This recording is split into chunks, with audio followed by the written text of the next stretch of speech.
Hello children, today we will be doing Unit 2.3 Somebody's Mother, which is a poem written by Mary Dow Brine. She highlights the virtue of kindness and sympathy through a small incident between an old woman and a young schoolboy. Now children, let's read the poem stanza-wise and understand it. The old woman was old and ragged and grey, and bent with the chill of a winter's day. The streets were white with a recent snow, and the woman's feet with age were slow. At the crowded crossing she waited long, jostled aside by the careless throng of human beings who passed by her, unheeding the glance of her anxious eye. So, children, the meanings are ragged means wearing old and torn clothes. Jostled means push, elbow, or bump against someone roughly, typically in a crowd. Throng means a large crowd. Unheeding means neglecting. Glance means take a brief, hurried look. So, children, the poem describes a chilled winter morning when the streets were filled with the snow that had recently fallen. An old woman was trying to cross the road, but since she was slow, aged, and scared, she couldn't do so. She waited for a long time and was pushed by the people passing by, who just avoided her anxious looks. She was looking that someone would come and help her cross the road. Down the street with laughter and shout, glad in the freedom of school let out, came happy boys like a flock of sheep, hailing the snow piled white and deep. Past the woman, so old and grey, hastened the children on their way. None offered a helping hand to her, so weak and timid, afraid to stir, lest the carriage wheels or the horse's feet should trample her down in the slippery street. So, hailing means welcoming. Hastened means be quick to do something. Timid means showing a lack of courage or confidence. Lest means to avoid the risk of something. Trample means crush. So, children, here what happens is that the street is very slippery, and the old woman was afraid that she would be crushed by the carriages or the horse carriages that were passing by on the road.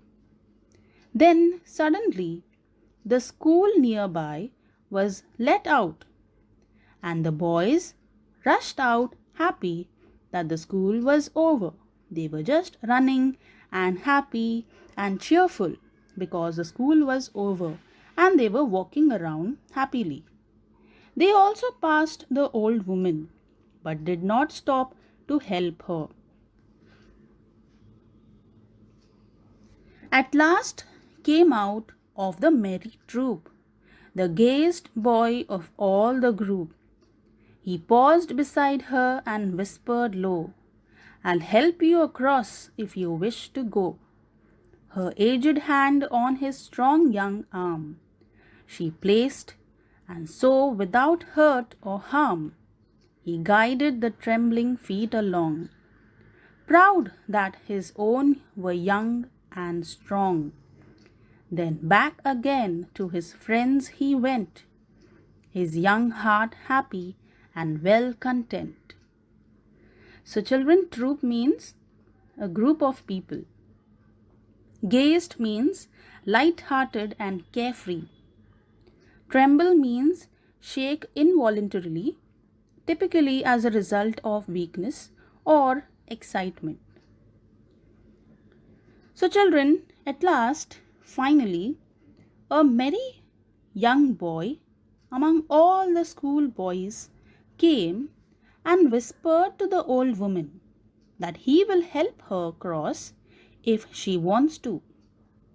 He took her old hand in his strong arms and helped her cross the street.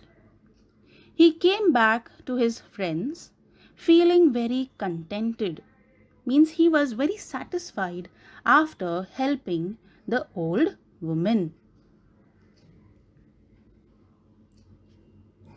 She's somebody's mother, boys, you know, for all she is aged and poor and slow, and someone sometime may lend a hand to help my mother, you understand? If ever she is old and poor and grey, and her own dear boy so far away. Somebody's mother bowed low her head in her home that night, and the prayer she said was, God, be kind to that noble boy who is somebody's son and pride and joy. So, children, lend a hand means to help. Grey means grey head, that is white hair of old people. So, children, the boy who came forward, he then explained that to his friends that the woman must be somebody's old mother, and one day might come that his mother would be old too and might need help when he might be far away, and he would want someone else to help her as he did today to that old woman. The old woman prayed for the boy that night, asking God to be kind to the boy, who was somebody's son, and their pride and joy. So, children, the poem conveys the message of how compassion can make the world a better place to live in. Okay, children, with this we have now completed with the explanation. Thank you for listening, children. Take care.